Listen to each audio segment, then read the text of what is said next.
Robert Oral Dean, also known as Bob Dean, was a retired U.S. Army Command Sergeant Major who became a prominent figure in UFO circles due to his claims about extraterrestrial life, government cover-ups, and classified military documents. Dean served in the U.S. Army for 28 years, including combat roles in the Korean and Vietnam Wars. He claimed to have held high-level security clearances, including the elite Cosmic Top Secret clearance, while working at NATO's Supreme Headquarters Allied Powers Europe, SHAPE, in the 1960s.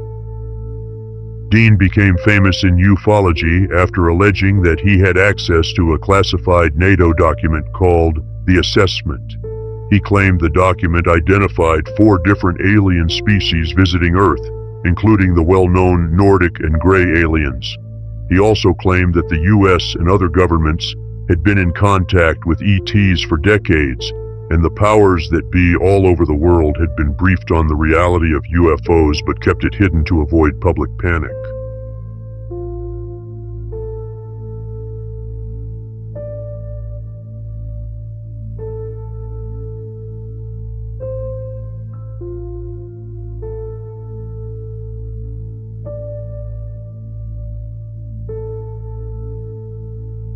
Mr. Dean held many conferences and in them presented numerous pieces of visual evidence, which at the time was the most he could provide. In the following Rare European Exopolitics Summit in Barcelona on July 25, 2009, Mr. Dean brings forth testimony from his long career, as well as extremely rare lost photos from the Apollo program. They're in our midst and they are family. We're related to them because they were the ones that had a hand in establishing us as a hybrid race 100,000 years ago. And that hybridization is still underway, it's still happening, even as we sit here and speak. It hasn't stopped. It's underway. They have different agendas. Some of them are nice folks and some of them are not. As I said, they have different agendas. But they're all around. The one in the upper left-hand corner there is another self-luminous object that moves all over the place. That object is over 2,000 miles long. It is an artificially constructed object, over 2,000 miles long. It's about 500 miles in diameter. Can you imagine a technology and a society that can build an object 2,000 miles long for 500 miles in diameter?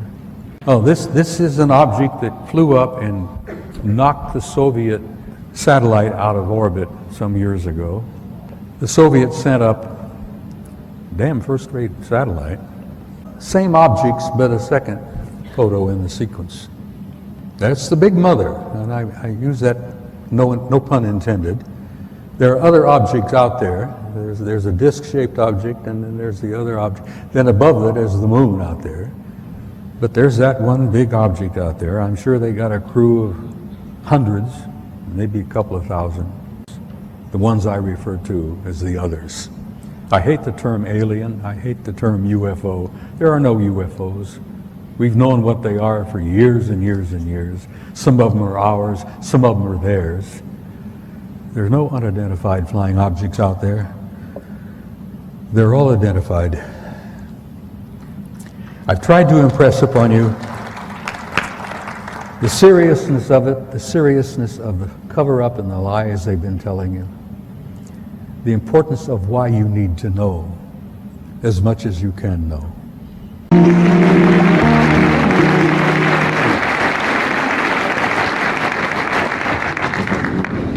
I hope I can be heard. We're just going through this one.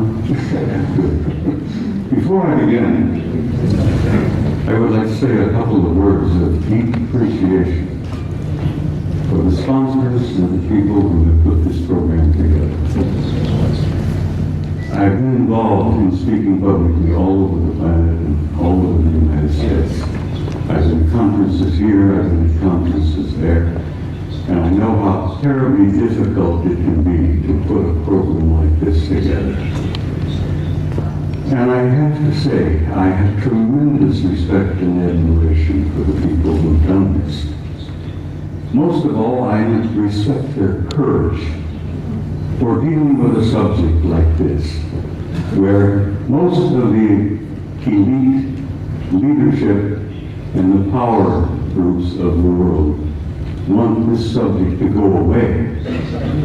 And these courageous young men who have put this together are brave, and they deserve my respect and your admiration.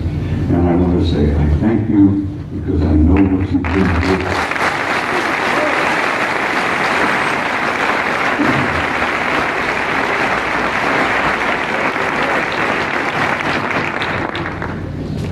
Now, I must explain something else to you. I never read from a script. I don't have a prepared script to follow. I get up on a stage and I talk to people like yourselves and I kind of wing it. I have so much material and I have such a problem of keeping it under the allotted time that I've been given. I have come today prepared to speak to you for 3 hours. I'm only allowed 1 hour and 15 minutes.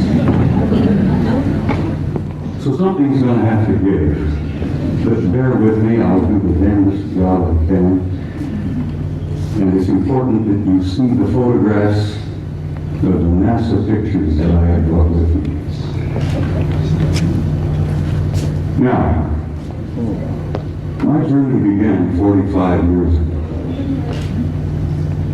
I began a journey that if I had known then what I know now, if I had known the pain, the anguish, the heartbreak that I was going to experience over these 45 years, I might not have started that journey at all.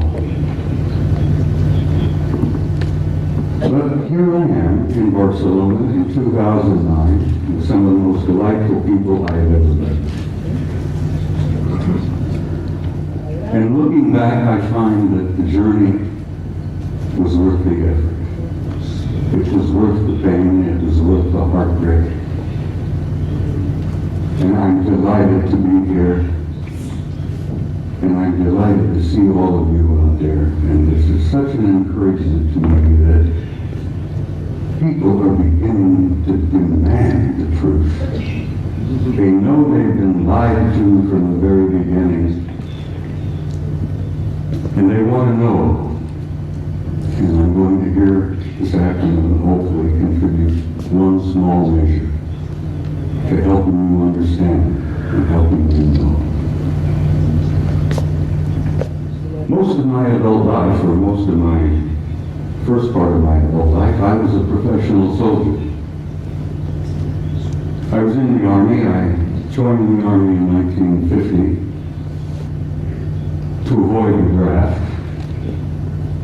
Ended up going to Officers Candidate School, and so help me God, while I was going to OCS at Fort Riley, Kansas, the North Koreans invaded South Korea, and the next thing I know, I'm on the front lines of Korea being shot at by a bunch of pissed-off Chinese and North Koreans who tried to kill me. And I had nothing against them. I didn't want to kill them. Here I am, 1951, leading combat troops in Korea in one of the bloodiest wars we've ever had. And the rest, I guess you could say, is history. I led combat troops in Korea in 1951. I spent 27 years on active duty, and I also was involved in the war in Southeast Asia in 1970. Where I was part of an organization that gathered intelligence in the jungles of Southeast Asia, South Vietnam, Laos, Cambodia. And let me tell you, some of those years were rather harrowing. The most harrowing experience I was to have was when I was assigned in Paris, France in 1963 to what we considered in those days a pledged assignment. A plum assignment.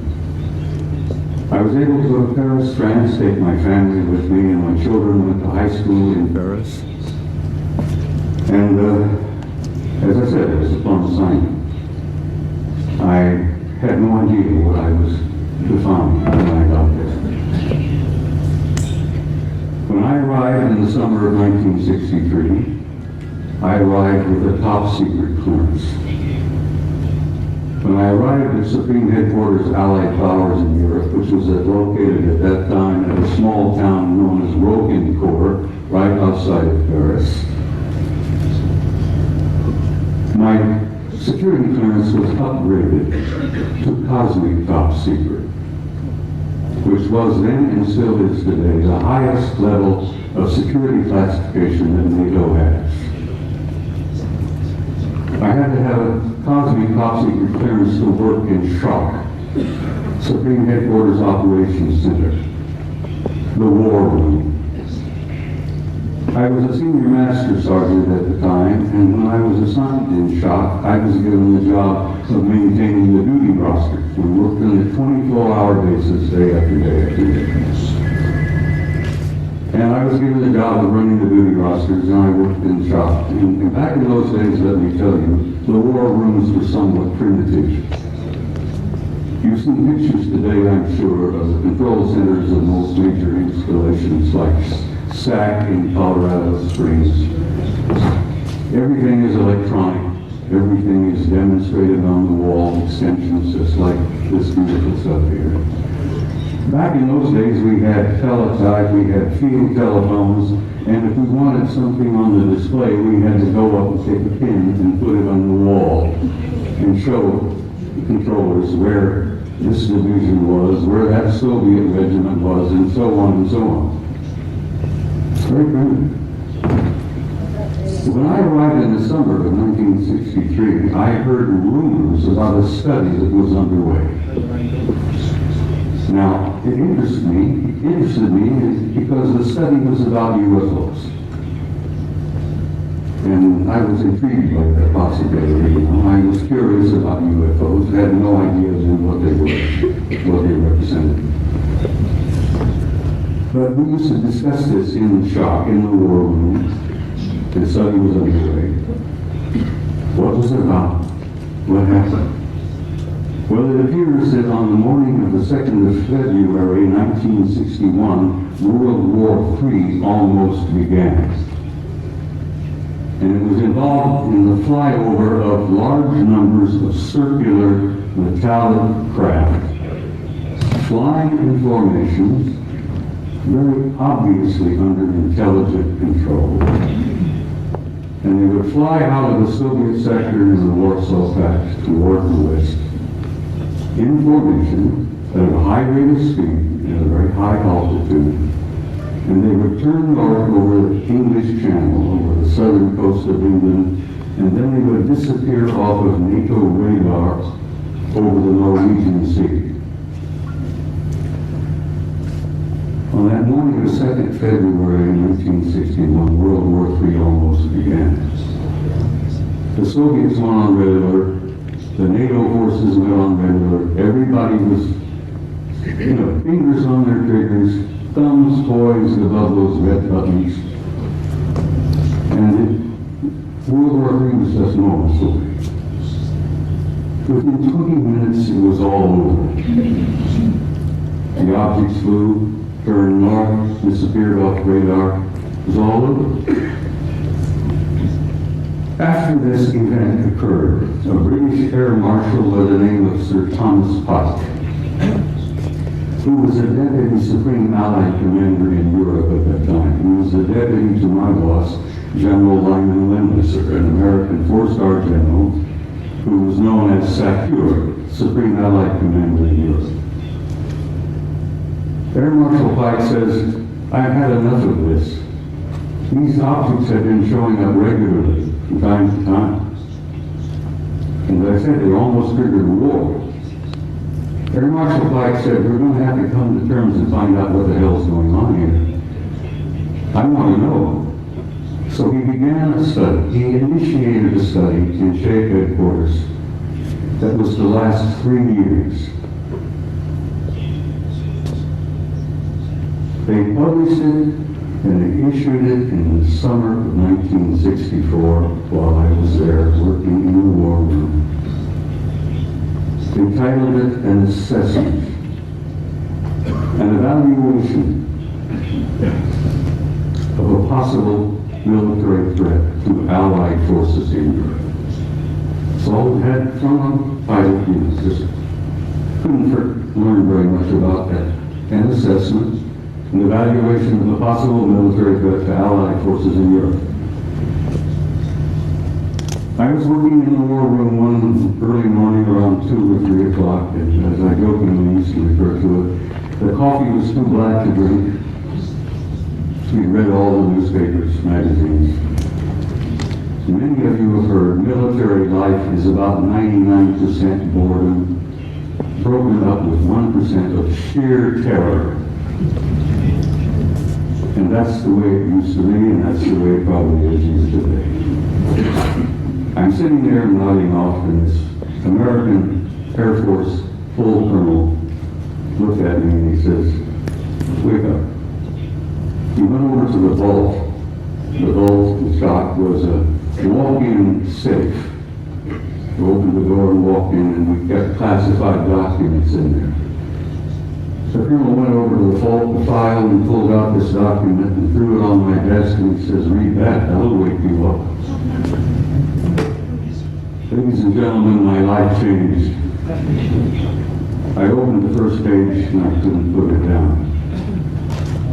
I read and read and read, and I read it every time I was on duty in the war room. I was shocked, I was stunned by the implications of what I read in that study. And as I said, my life has never been ever quite the same. The study, briefly, and I have to briefly lay this out. I could talk for 2 hours about this, but the study simply concluded this. Is there a threat to Allied forces in Europe? Apparently not. They concluded that the planet Earth and the human race had been under some kind of survey or observation going on for hundreds, if not thousands of years. They concluded in 1964 that there were at least 4 different groups coming here, observing us, surveying us, analyzing us, closely watching us, what we were up to, what we were doing. They concluded that there did not appear to be a military threat involved because the repeated demonstrations of incredibly advanced technology demonstrated to us that if they had been hostile or malevolent, there was absolutely nothing we could do. If they were evil in their intent and they were hostile toward us, it would have been over a long time ago. So, the conclusion was there were 4 different groups involved. They had been coming here for a very, very long time. Apparently they were not malevolent or hostile. The question was, what the hell are they doing here? Why are they here? And why are they interested in us? Well, they did not know in 1964 what their agenda or their motives were. And I will tell you honestly and frankly that even today, our authorities, our senior military, our national security people, still don't totally grasp what their motives are, what their agendas are. So this study in 1964 was simply a beginning for me. As I said, I was never quite needed to sing with, and as I jokingly say, I used to be a normal human being. And after I read that study and launched on my 45 years of research, I lost all aspects of normality. I will be frank and tell you that over the years of my study and the material that I've learned and gathered has brought about in me a complete destruction of my old world view. my old world paradigm. The worldview that I held since I was a kid, growing up, everything made sense, I knew why we were here, where we were going, what was taking place. After I spent 45 years on this, it all collapsed around my knees. That was the destructive aspect of my personality. That was the part that changed me completely from the kind of human being that I had been before into the kind of human being I am today. Ladies and gentlemen, I'm totally alienated. No pun intended. I've said in a couple of interviews and briefings and such, I have had, for many, many years, a love-hate relationship with the human race. One moment I love you, the next minute I hate your guts. One minute I adore you for your potential and the beauty of your music and your literature and your art, and the next minute I'm saying, to hell with all of you, blow them up, let them blow themselves up, clean the planet off, get rid of it. It's part of the struggle of having lost your old worldview when your old paradigm collapses around your knees. So the man standing in front of you here today is literally a human wreck as compared to what I used to be. But I feel pretty good about it. I lost all my old illusions. I opened my eyes and I saw the future. And I'm very happy about what I've seen. I've learned over the years from infinitely variety of sources here, there, and everywhere. I didn't retire from the Army until 1976, and I kept my top secret clearance up until that moment. After I retired, I went to work for the Federal Emergency Management Agency and worked another 14 years for the U.S. government, where I had a top secret clearance. So I have a total of 41 years of federal service, you might say. But I've learned things over the years that literally still today stun me and shock me. I've learned that the human race is a hybrid race. I've learned that we are not merely alone. We have never been alone. We have had an intimate interrelationship with advanced extraterrestrial intelligence from the beginning of our history. And let me tell you that intimate interrelationship is still going on. There's one race in particular. Apparently, re-engineered us as a species about 200,000 years ago. What we are here today is what we call Homo sapiens sapiens. You're an engineered creature. Your genetics has been manipulated. You're not the same that you were, and you are not the same of what your children and grandchildren and great-grandchildren will be in the next 100 years. The human race is going through a transition.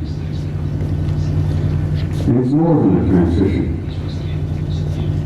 It's what I've learned to be a transcendent transformation into a new race, into a new future. And your descendants will be as different from what you are here today as what you are from old Australopithecus 500,000 years ago. That's not something to be afraid of. Something to look forward to. You're growing, you're developing, you're becoming a new race, you're becoming a new species. Your grandchildren, your great-grandchildren, your descendants on in the next century or two have destiny in the stars. Don't you doubt that for a minute. This species, this race, this troublesome bunch of monkeys has a destiny in the stars. And we are a part of this infinite universe filled with intelligent life. And we have been from the beginning, but we're only now beginning to wake up and see it.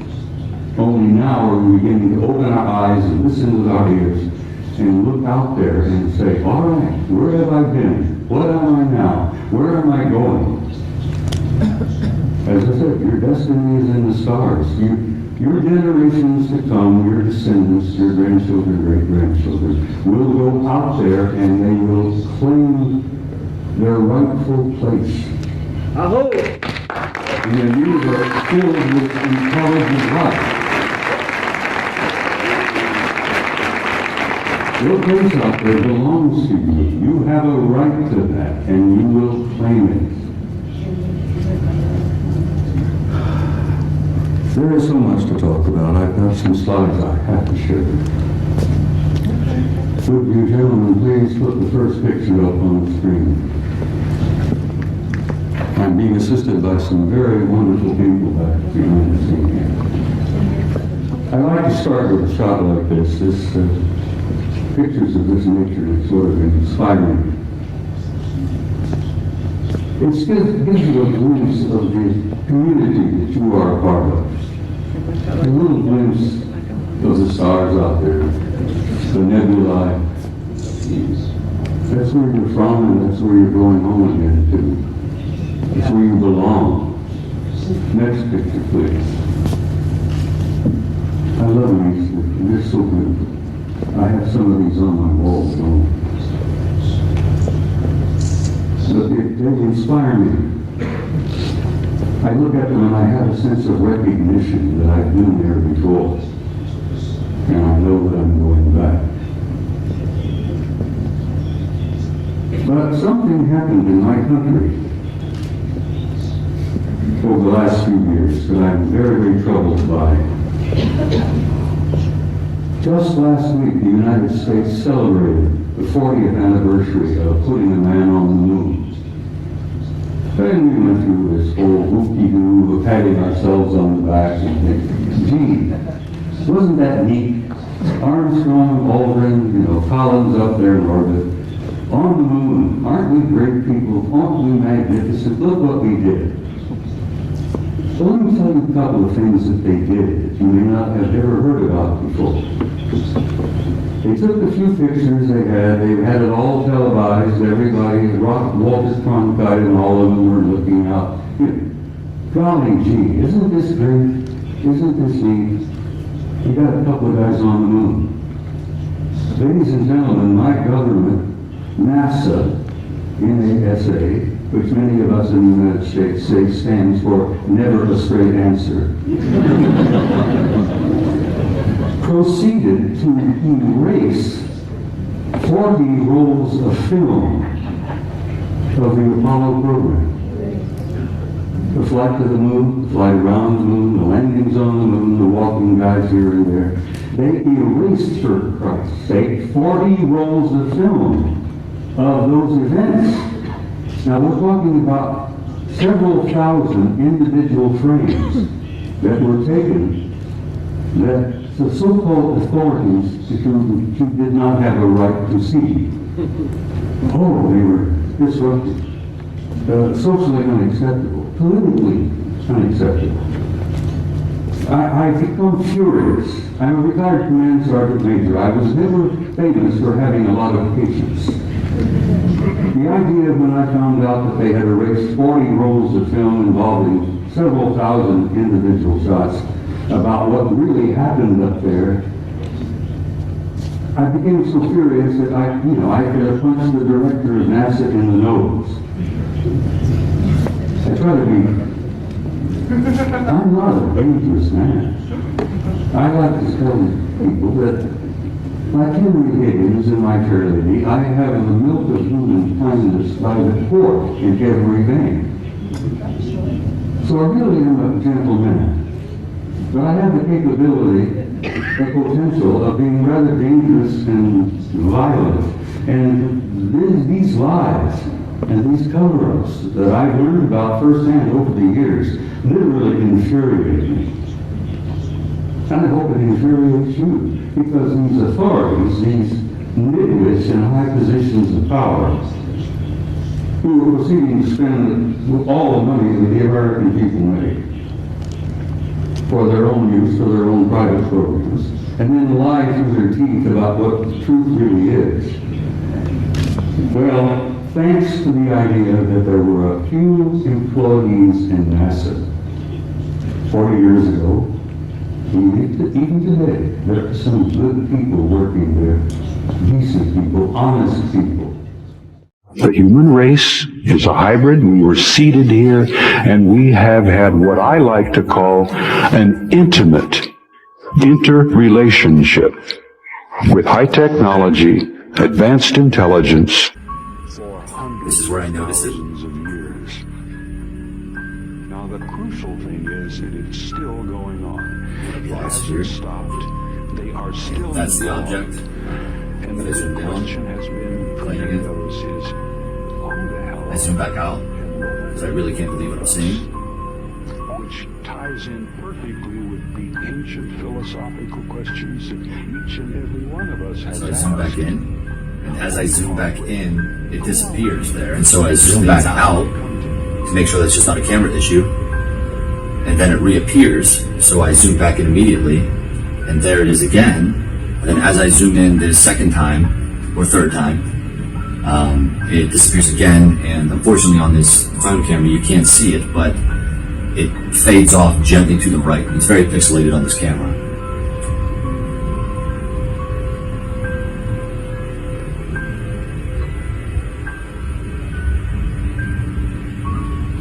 And so I sit here for a second, wait for it to come back, and it doesn't. But it was sitting there for around 4 minutes, and as soon as I started observing it, it disappeared. And I monitored this camera for the rest of the night, and it never came back.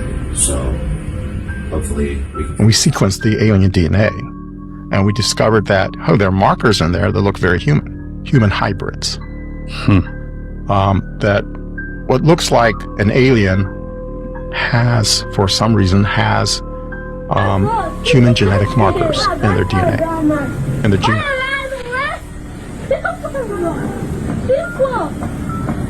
Nossa, parece mesmo.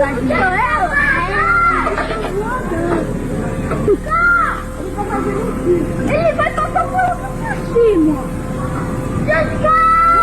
Aproxima a imagem, aproxima a imagem. Tô pensando, Rafael, tô pensando. Ai, vai virando pipa, tá vendo, né? É. Olha, tudo aberto, parece uma aranha. Olha lá. Não, ele tá tirando nossa cara assim. É, uma aranha. Olha! É um balão! Não é não, viu? O balão não muda. Parece o sol. Olha, ele tá vindo pra cá. Parece uma...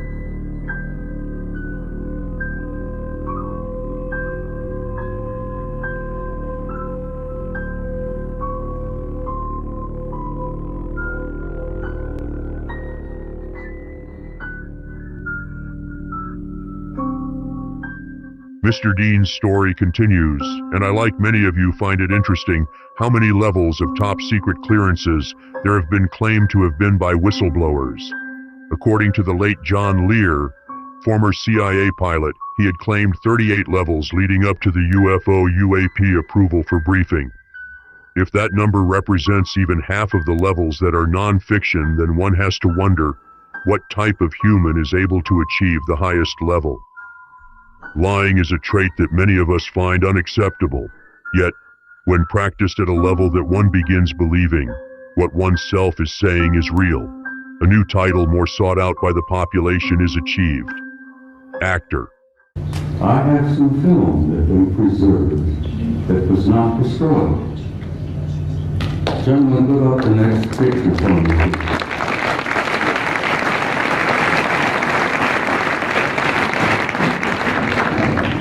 This is a NASA photo. This is Apollo 12.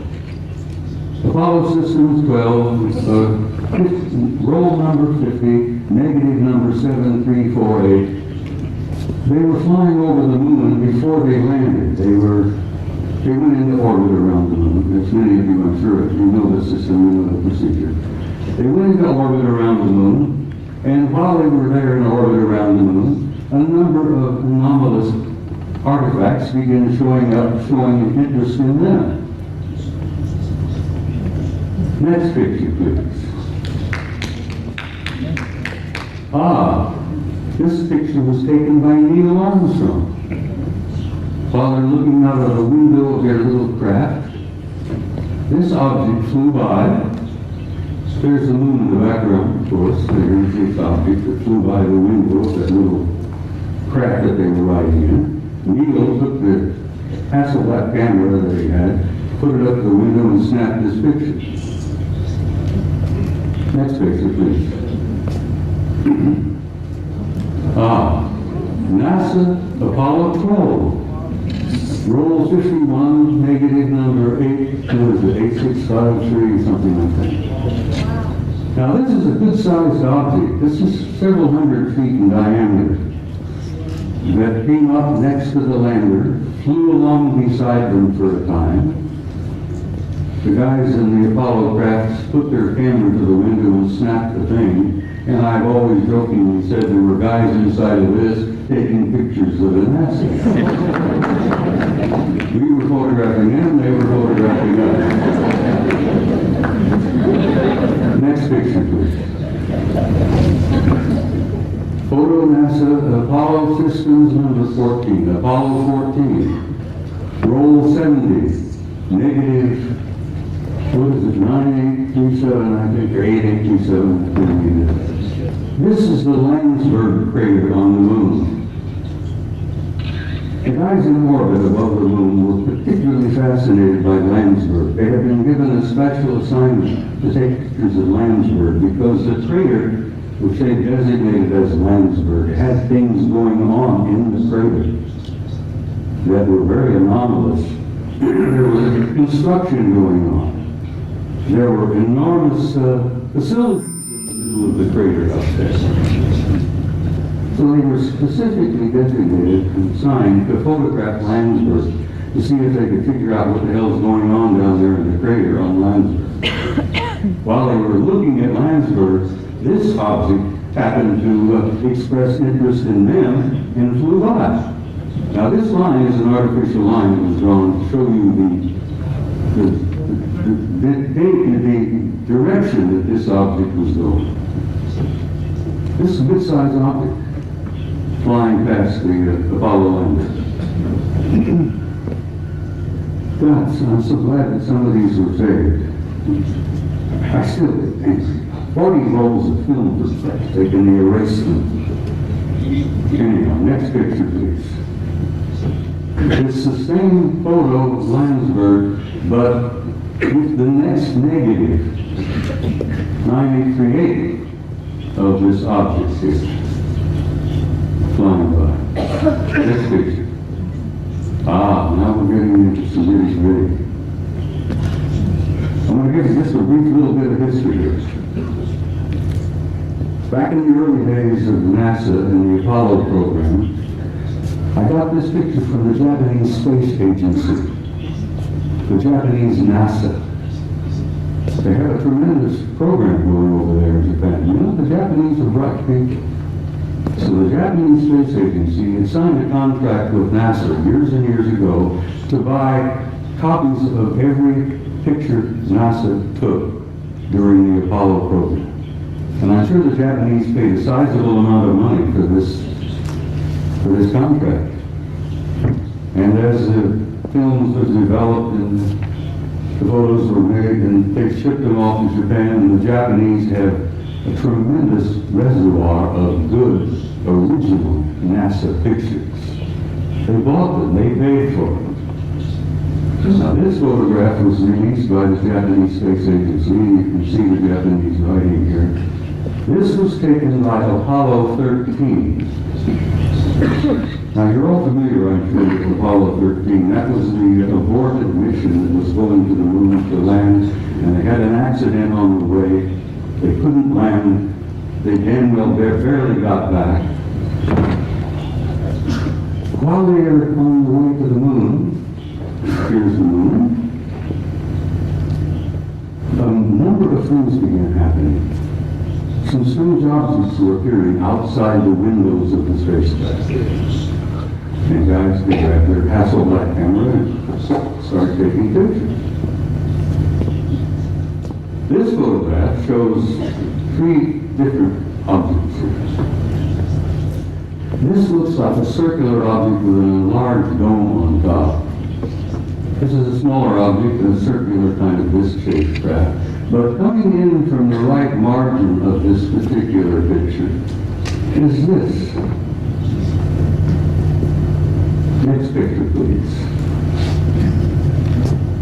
Here we are. This is a blow-up of the positive in the photograph. And here is a blow-up of the negative graph of this object here. Ladies and gentlemen, this particular object is 5 miles long. And I'm tempted to use the term big mother. No pun intended, but it appears to be a mothership. It's gigantic. 5 miles long. And here these NASA guys are up there in this little crank Apollo capsule, and they look out their window and they see something that's 5 miles long. It shakes them up a little bit. When they got back to NASA with these pictures, it shook them up a hell of a lot. Next picture, please. This is the next sequence.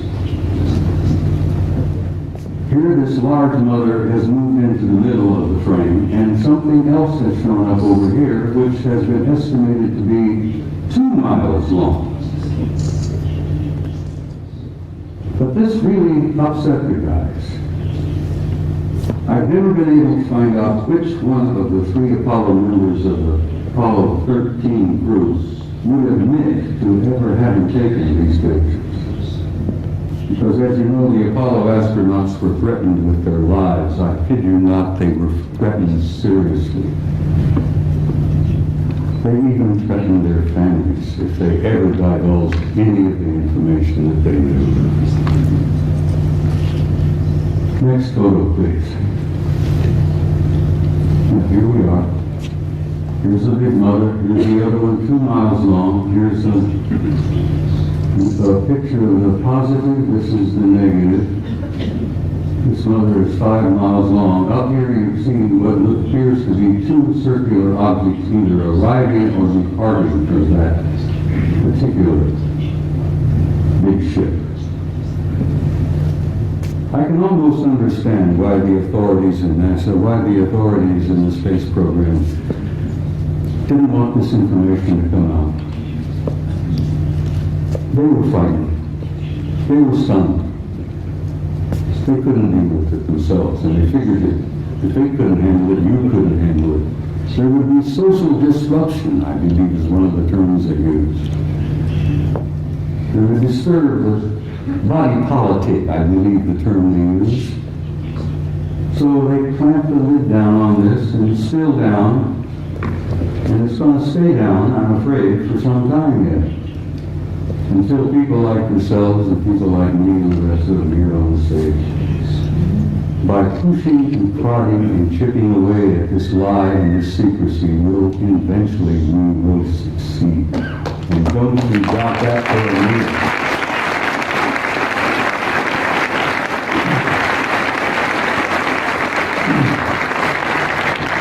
Now I'm reading for another photograph that I think will shock you some.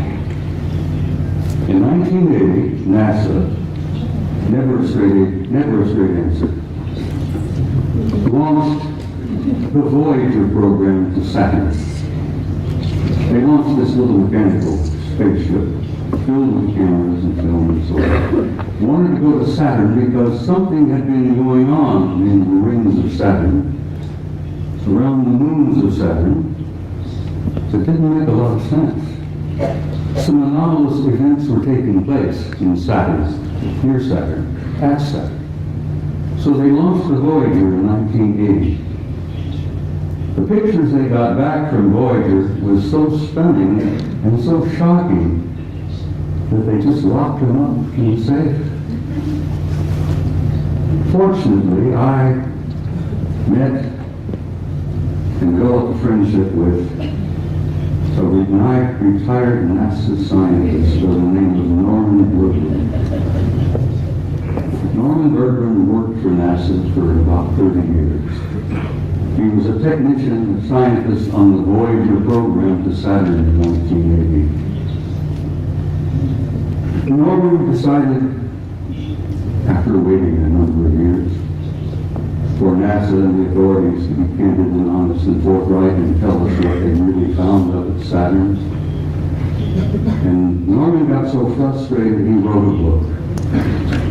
Now, he couldn't get it published in the United States. No American publishing house would even touch it.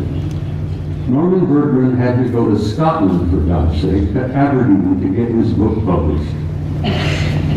And he had published it. He did succeed. He got his book. It's a piece of genius. It's a beautiful piece of work. And the things that they photographed here, Saturn, appeared in print for the first time. This is the A-ring of Saturn. And you're all familiar with what Saturn looks like. It's a beautiful planet. It's giant. It's a big one. But it's got rings all around.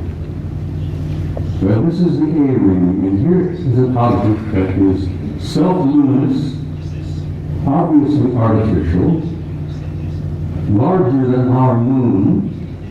It seems to be moving all around throughout the rings of Saturn among the moons of Saturn. And Saturn's got a couple of dozen moons.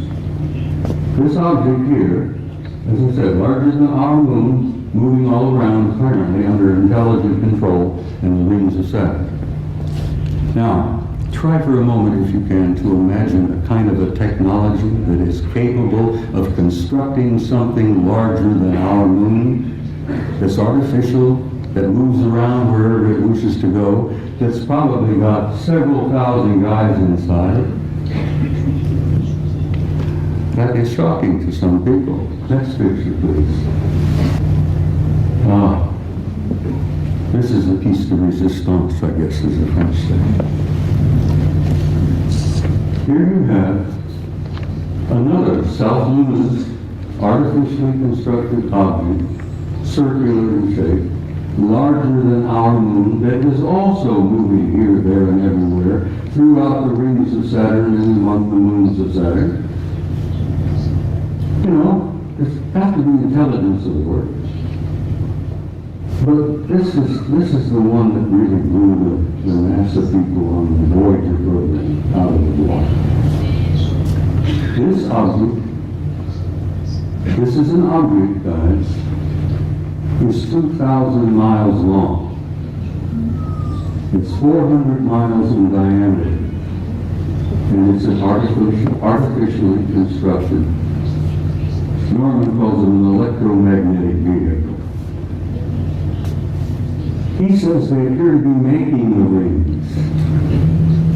This is one of the rings of Saturn. This is the B ring. Bergman says he thought they were probably making the rings. I said, Norman, you ever consider the possibility they may be mining the rings? Because I think the rings are probably rich in nutrients, minerals probably. In an incredibly advanced civilization, I think, would work out some system of mining those rings for all the minerals that are up there and utilizing them. Because space is filled with wealth, energies of all kinds. They never have to dig another hole in the ground like we do down here. Space is filled with energy. This is 2,000 miles long, and here on this end there seems to be something like an exhaust or a flare of energy of some kind. It's probably a result of engines of some type inside this thing. But whatever it's doing, it's there, and it's a recognition and a representation of an advanced intelligence. And that's one of the things they don't want you to know, that we are confronting and relating with an intelligence that's so far beyond our own. We're looking at and talking about what's known as a Type 2 civilization. Now, for your own interest, I suspect most of you suspect this, but you are all members of a 0-0 type civilization. Beyond us, hopefully in a century or two, we might become a type 1.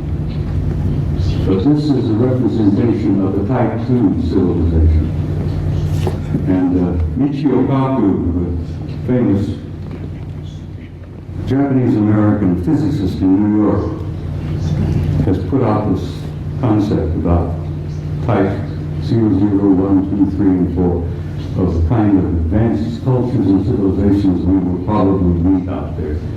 Well, in probably meet out there, we've already met them. They're here. They're in our midst. So, I think I brought about 15 or 20 of these pictures, but I simply had no time. I don't have the time to show them all. So I've shown a few here, and I think I've piqued your curiosity. And I think most of you are pretty bright people, and you know you've been conned. You know you've been lied to. You're not fools. And I think you know who you are and why you're here and where you're going.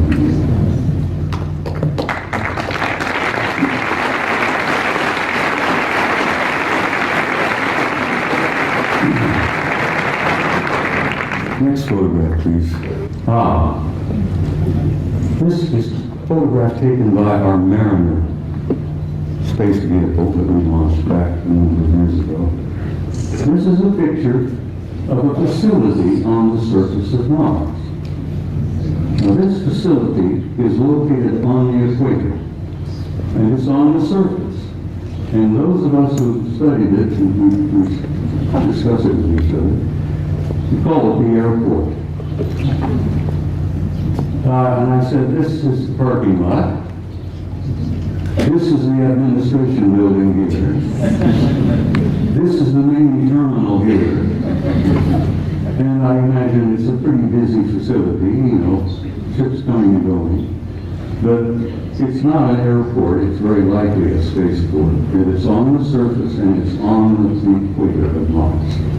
And if you're ever interested in launching a vehicle from a planet, you put it on the equator and you take advantage of the rotation of the planet to assist in the launching of your vehicle. You can take the momentum of the movement of the planet and it helps you get the thing off the ground. So it's exactly on the equator, it's on the surface, and it's massive in size. So maybe that is a parking lot, I don't know. Maybe that's the admin building, but there's something going on Mars. And I've been going back and forth with Richard Hoagley now for years, where Richard, who I know most of you are aware of, is convinced that Mars is covered with ruins. Well, it is. But it's not just ruins. There are things going on that planet. On the surface, under the surface, continuously. Next picture, please. This was published in a German magazine, but this is a Soviet photo.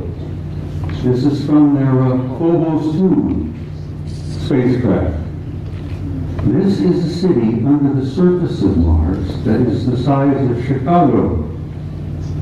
Chicago is one of our biggest cities. Several million people live in Chicago. This is under the surface. You can see the city block. You can see the breakdown here, portions of the neighborhoods, whatever it is. But it's generating an enormous amount of heat. And they picked this up on the infrared when Phobos is going around the planet and snapping pictures like crazy.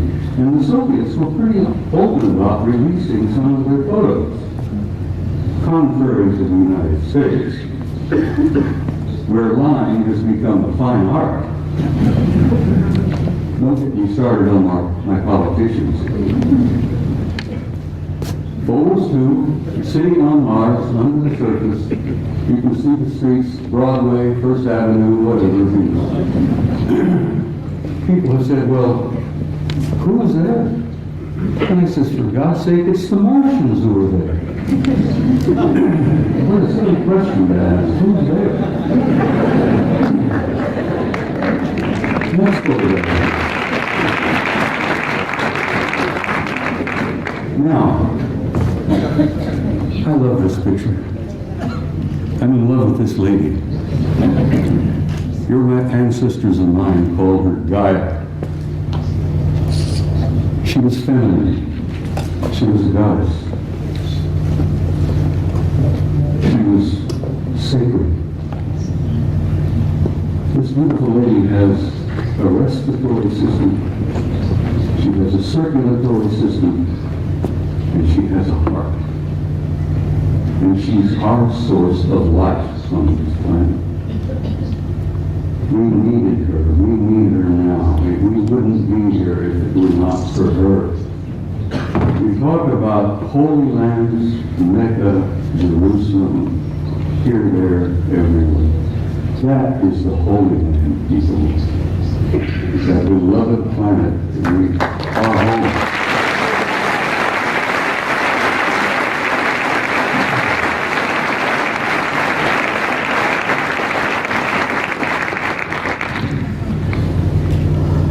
Next picture, please.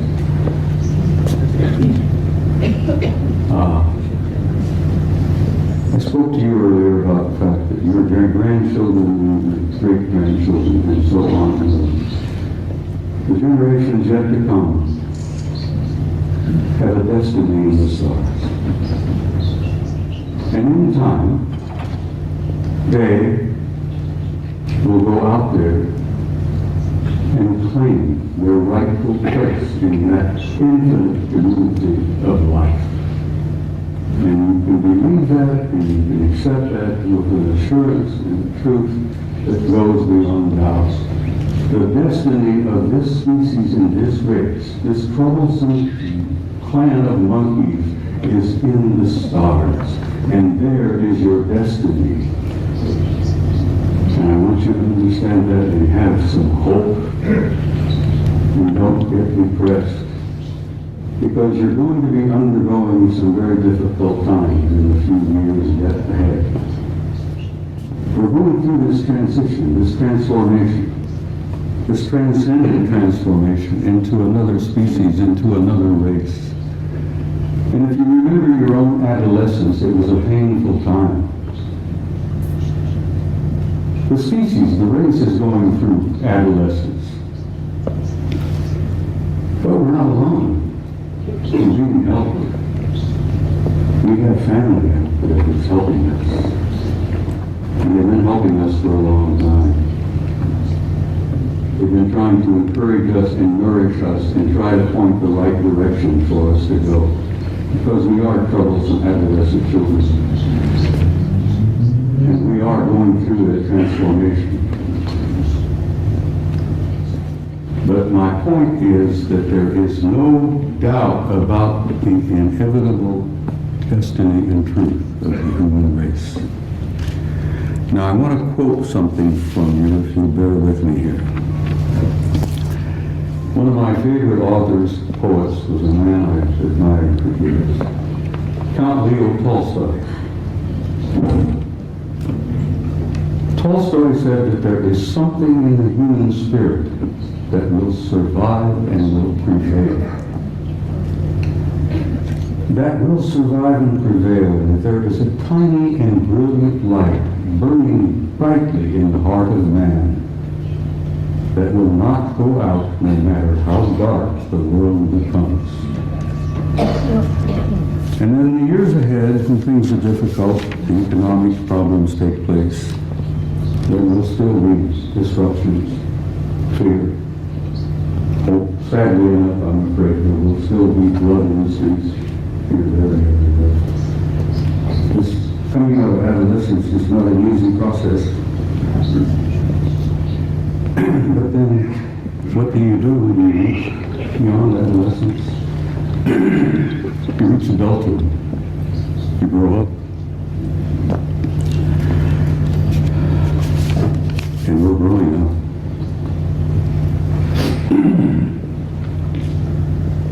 Ladies and gentlemen, my journey is coming to an end. But for many of you out there, your journey has just begun. And I want to say something to you before I leave the stage this afternoon.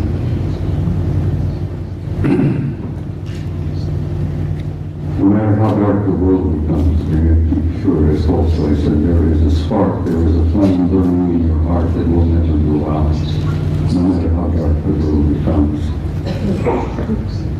And as my journey is coming to a close, and some of your journey is just beginning, I wanted to say to you,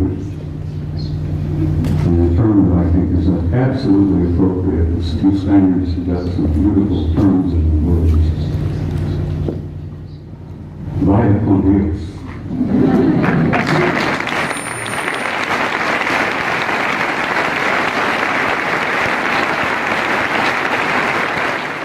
We all know that the powers that be only disclose what's been sanitized first before making its way to the mainstream news organizations for dissemination.